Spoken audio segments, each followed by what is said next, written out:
राधे राधे। जय श्री कृष्णा। हिंदू धर्म शास्त्रों में एकादशी तिथि का विशेष महत्व माना गया है। एकादशी तिथि जगत के पालनहार भगवान विष्णु को समर्पित मानी गई है। इस तिथि पर विधि पूर्वक भगवान विष्णु और माँ लक्ष्मी की पूजा अर्चना करने का विधान बनाया गया है। हर मास में 2 एकादशियाँ पड़ती है। श्रावण मास के शुक्ल पक्ष की एकादशी को पुत्रदा एकादशी कहा जाता है।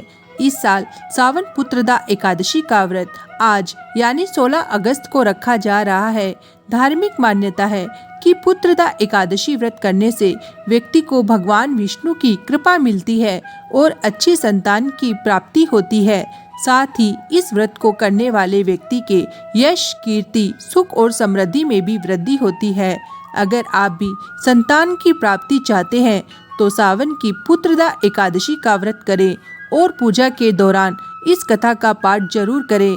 ऐसा कहा जाता है कि इससे व्यक्ति के जीवन में खुशियों का आगमन होगा। आइए श्रवण करते हैं श्रावण पुत्रदा एकादशी व्रत की कथा का। श्री युधिष्ठिर कहने लगे कि हे भगवान, मैंने श्रावण माह के कृष्ण पक्ष की कामिका एकादशी का सविस्तार वर्णन सुना है। अब आप मुझे श्रावण शुक्ल एकादशी का क्या नाम है, व्रत करने की विधि तथा इसका महात्म्य कृपा करके कहिए। मधुसूदन कहने लगे कि इस एकादशी का नाम पुत्रदा एकादशी है।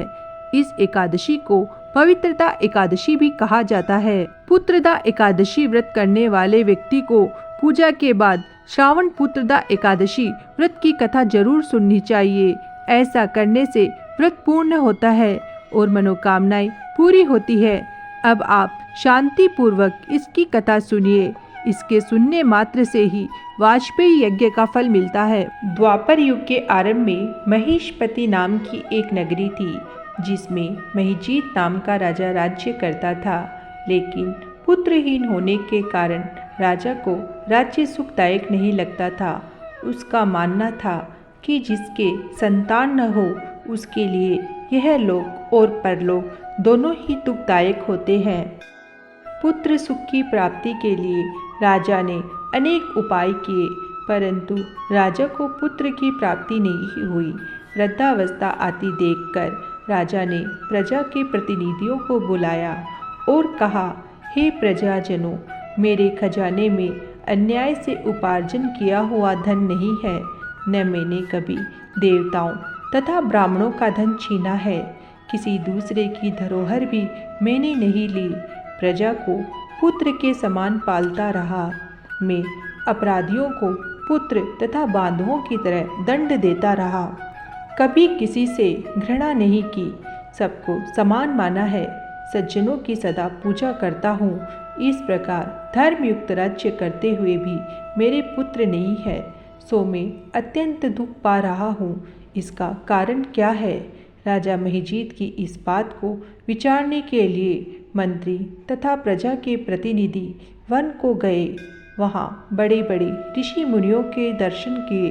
राजा की उत्तम कामना की पूर्ति के लिए किसी श्रेष्ठ तपस्वी मुनि को देखते फिरते रहे। एक आश्रम में उन्होंने एक अत्यंत वयोवृद्ध धर्म के ज्ञाता, बड़े तपस्वी, परमात्मा में मन लगाए हुए, निराहार, जितेंद्रिय, जितात्मा, जित क्रोध, सनातन धर्म के गूढ़ तत्वों को जानने वाले, समस्त शास्त्रों के ज्ञाता महात्मा लोमश मुनि को देखा, जिनका कल्प के व्यतीत होने पर एक रोम गिरता था। सबने जाकर ऋषि को प्रणाम किया। उन लोगों को देखकर मुनि ने पूछा कि आप लोग किस कारण से आए हैं? निसंदेह मैं आप लोगों का हित करूँगा। मेरा जन्म केवल दूसरों के उपकार के लिए हुआ है, इसमें संदेह मत करो। लोमश ऋषि के ऐसे वचन सुनकर सब लोग बोले, हे महर्षि, आप हमारी बात जानने में ब्रह्मा से भी अधिक समर्थ हैं, अतः आप हमारे इस संदेह को दूर कीजिए। महिषमतिपुरी के धर्मात्मा राजा महिजीत प्रजा का पुत्र के समान पालन करते हैं, फिर भी वह पुत्रहीन होने के कारण दुखी है। उन लोगों ने कहा कि हम लोग उसकी प्रजा है, अतः उसके दुख से हम भी दुखी हैं। आपके दर्शन से हमें पूर्ण विश्वास है कि हमारा यह संकट अवश्य दूर हो जाएगा, क्योंकि महान पुरुषों के दर्शन मात्र से अनेक कष्ट दूर हो जाते हैं। अब आप कृपा करके राजा के पुत्र होने का उपाय बतलाएं। यह वार्ता सुनकर ऋषि ने थोड़ी देर के लिए नेत्र बंद किए और राजा के पूर्व जन्म का वृत्तांत जानकर कहने लगे कि यह राजा पूर्व जन्म में एक निर्धन वेश्य था। निर्धन होने के कारण इसने कई बुरे कर्म किए हैं। यह एक गांव से दूसरे गांव व्यापार करने जाया करता था। एक समय ज्येष्ठ मास के शुक्ल पक्ष की द्वादशी के दिन मध्याह्न के समय, जबकि वह 2 दिन से भूखा प्यासा था, एक जलाशय पर जल पीने गया। उसी स्थान पर एक तत्काल की ब्याई हुई प्यासी गौ जल पी रही थी। राजा ने उस प्यासी गाय को जल पीते हुए हटा दिया और स्वयं जल पीने लगा। इसीलिए राजा को यह दुख सहना पड़ा। एकादशी के दिन भूखा रहने के कारण वह राजा हुआ और प्यासी गौ को जल पीते हुए हटाने के कारण पुत्र वियोग का दुख सहना पड़ रहा है। ऐसा सुनकर सब लोग कहने लगे कि हे ऋषि, शास्त्रों में पापों का प्रायश्चित भी लिखा है, अतः जिस प्रकार राजा का यह पाप नष्ट हो जाए, आप ऐसा उपाय बताइए। लोमश मुनि कहने लगे कि श्रावण शुक्ल पक्ष की एकादशी को, जिसे पुत्रदा एकादशी भी कहते हैं, तुम सब लोग व्रत करो और रात्रि को जागरण करो। इससे राजा का यह पूर्व जन्म का पाप अवश्य नष्ट हो जाएगा, साथ ही राजा को पुत्र की अवश्य प्राप्ति होगी।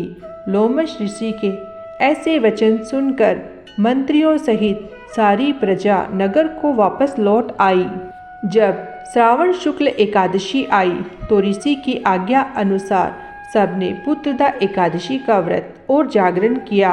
इसके पश्चात द्वादशी के दिन इसके पुण्य का फल राजा को दिया गया। उस पुण्य के प्रभाव से रानी ने गर्भ धारण किया और प्रसव काल समाप्त होने पर उसके एक बड़ा तेजस्वी पुत्र उत्पन्न हुआ। इसीलिए हे राजन, इस श्रावण शुक्ल एकादशी का नाम पुत्रदा पड़ा। अतः संतान सुख की इच्छा हासिल करने वाले इस व्रत को अवश्य करें। इसके महात्म्य को सुनने से मनुष्य सब पापों से मुक्त हो जाता है और इस लोक में संतान सुख भोग कर परलोक में स्वर्ग को प्राप्त होता है। जय श्री हरि विष्णु।